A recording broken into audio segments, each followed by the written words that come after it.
Hi all, Paula from Back to Basics Mom here. So today I'm going to show you how I made some little hot cocoa packets that I sold at a craft fair I did recently. And this is them. And I did a bunch of different colors and designs. And I'm going to show you what is in here. These are just little CeeLo bags I got at the dollar store. They come like, I don't know, 25 in a package or something. So they were just a really great deal for these treat bags. So basically, I just put in there a hot cocoa packet. I did get the ones with the marshmallows. I just tried to find what was my best deal, and I put a candy cane in a little chocolate bar and wrapped it up. So this is my measurements. I cut a 5.5-inch square, and you score it on 3 sides. Um, so I put this piece of tape on my Stampin' Up! Score board just to help me line up the points after I cut my square. The nice thing about these is you can get 4 of them out of a 12 by 12 piece of paper, which I think is really, really economical, and I was really happy about. That was kind of my goal. I didn't want something that was going to be a weird shape. So there I have my 5.5 by 5.5 square, and I have it lined up. I have it noted on. I'll type the measurements down below, but I just line up the top point, I line up the bottom point, and I believe it's at like 2 7/8 or something like that. And then yeah, I just score. But I'll look up what that measurement is and type it below in the description of the video, so you know exactly where to score that at. You can also use a score buddy or a score pal if you have those tools to help you score as well. I'm used to my Stampin' Up! Trimmer, so that's what I use. So I scored it on 3 sides, and then I'm just going to fold those in, and they will overlap just a little bit, and at the corners you might have to give them a little bit of an extra nudge or use a bone folder to help you get those folds nice, but they do kind of overlap each other just a tad bit down on those bottom 2 corners. So now it's up to you if you like the bottom flap on top or if you like the side flaps on top. Everybody's different. I like the bottom flap on top, so that's how I do it. And then it was easiest for me. And just some score tape.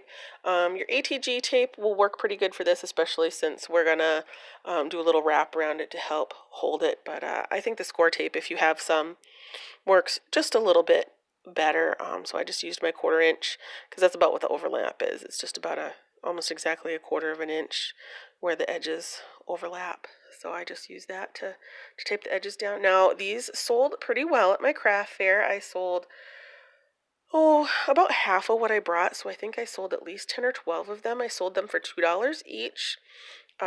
Filled, as you saw at the beginning, and I probably could have charged a little bit more, but considering it was the first craft fair I had done with these, and I'm still kind of trying to, figure out what works best.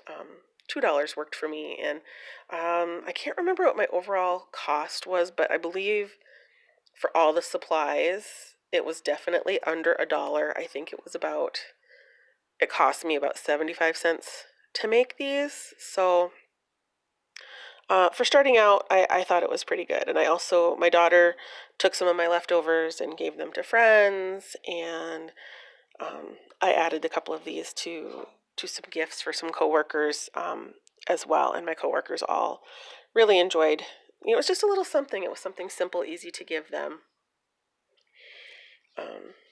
Just as a little something. So it's kind of fun. But, just a peppermint, a chocolate, hot cocoa, and then you can pretty it up any way you want. I took, because when you do you cut your envelopes the 5.5 by 5.5. If you do any printed ones, you have like this inch left over. But basically, I just took some of my Christmas paper I bought recently, and I cut like 1-inch strips, and then I used those kind of like belly bands around just to make it a little bit more dressy and just to make it look a little prettier and fun. So, but you can use whatever you like. So, I don't have an exact measurement on the belly band. It's just kind of, I took that 12 by 12 strip and wrapped it around and made it how I wanted it. So, again, you can use your ATG tape on this. I liked using this score tape because I felt it held just a tiny bit better, and I had it on my desk, so that's what I used. And then I had pre-stamped a bunch of like medallions and greetings and things like that. So I had this one that I stamped. I think this is a sentiment from Unity stamp. I think I'll have to double check that. But I had made up a bunch of these for some different projects for the little coffee cups I'd made and for these, and so I just kind of grabbed one I thought went with it and put it on there. So some of them I used more ribbon, some of them I used glitter tape. I mean, you can decorate these any way you want. You can be very creative, so it's kind of fun. And now I'm just taping the little belly band down because I don't want it slipping up and down. I want it to stay in place. So you can do that. I should have done it before when I was first putting the band on, but I wasn't thinking, so I'm going to do it now because you don't want it to slide to the bottom in your packaging later, so you can just kind of tack that down. So we'll just get our little medallion on there. And, there's many different things you can do. You could use it. You could stick a gift card in this too. That would be a really wonderful gift. A way to dress up a gift card. There's so many options. I mean, and these are great for, your kids even to give to their friends. And one of the reasons I like them is because then you don't have, the people don't, whoever you give these to, it's not more stuff to have laying around. It's consumable. They can enjoy it, maybe, oh, that was really special of them to give this to me, but then it's not hanging around their house forever. So just to dress it up a little bit, I am going to round off that point because that's how I like it. And then if you want to dress it up with a little bit of twine or ribbon or whatever around that belly band, you can do that as well.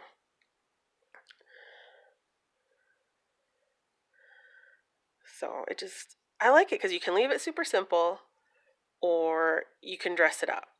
So it depends what your taste is and, the people that you're giving this to. If they're, real kind of, like fancy, then you can make it fancy. If they're pretty simple, then you can make it simple. And I just love the striped twine. I think it gives a really simple, elegant touch. Just tie it in a bow and be done.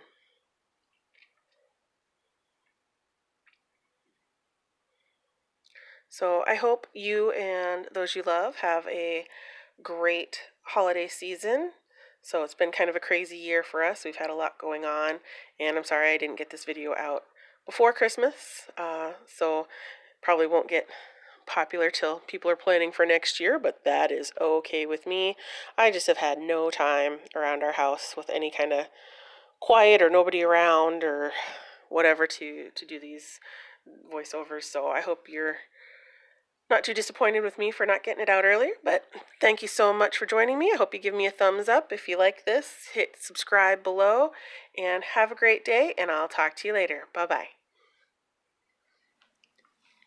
Hi there, Paulette, again from Back to Basics Mom. So I decided to do another little part of this video where I showed you how to do the scoring on a ScorePal board. It just makes life a little bit easier, especially if you don't have that Stampin' Up!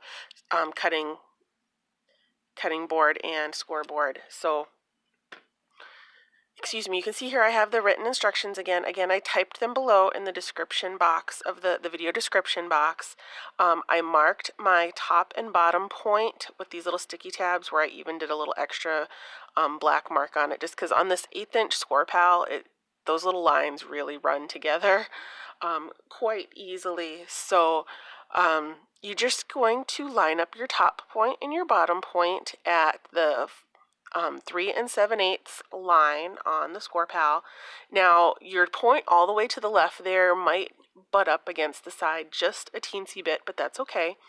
And then I'm going to score this at the 2 mark and then again at the 5 3/4 mark. Then I'm going to give it a quarter turn. You can give it a fold at this point, doesn't really matter. But then I'm going to give it a quarter turn and line up the top and bottom point again. And then I want to score that one more side. So we have 3 scored sides, and I'm going to score that at, for me, I'm going to do the 5 3/4. You could do the 2-inch side too. It doesn't really matter. You just need 3 sides that are scored. I apologize a little bit for the focus on my camera. I haven't quite figured out what is going on with that, so I need to work on that over the next few months.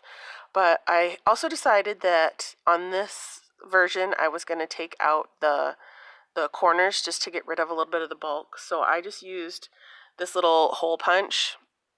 Now, if you have an envelope punch board, you totally can use that to make this little envelope pocket as well. You need a 3 3/4 inch envelope basically, and it's got to be, it doesn't have to be square, but it needs to be 3 3/4 inches wide to hold the hot cocoa packet. So if you have an envelope punch board, you surely can do that. Now, the reason I decided to cut out the corners on this one is just I wanted to see if it would remove a little bit of the bulk, and it actually really does quite nicely. Just makes it look a little cleaner, a little neater, and I thought it would be nice. So I'm going to do one more for you here without any writing on it, and just show you again how easy it is once you have all your measurements, at hand, that you can just do these really, really fast. And be careful how hard you're pressing depending on the thickness of your cardstock. You can actually rip through your cardstock if it's a lighter weight. And the heavier weight ones can be easy to go off track right there. I wasn't paying attention. I got distracted and I went off track just a little bit. So you just need to pay attention to what you're doing. This is also not my best scoring tool that I own. It's not my favorite one, but it was easily accessible. Clips right into the mat there. So, and again, I'm going to trim away the corners. You can see where I went off track a little bit on that one, but once we get it folded up, you are not even going to notice. So again, I hope you've enjoyed this project. You can use it for many types, many different, gift giving. Anytime you need a pocket, you can use it as a little square envelope. Pretty much anything you need. So I hope you've enjoyed it. I really enjoyed making the hot cocoa packets. They were a really big hit, like I said before, with everybody I gave them to. So yeah, just score everything down, tape it down, and you've got your envelopes. And yeah, those corners look much cleaner. So I think I'll do them that way from now on. So I just wanted to thank you again for sticking with me today. I'd love for you to subscribe and give me a thumbs up if you'd like to keep seeing more from me. Again, bye-bye. Have a great day. Find something crafty to do, and I'll talk to you soon. Bye-bye.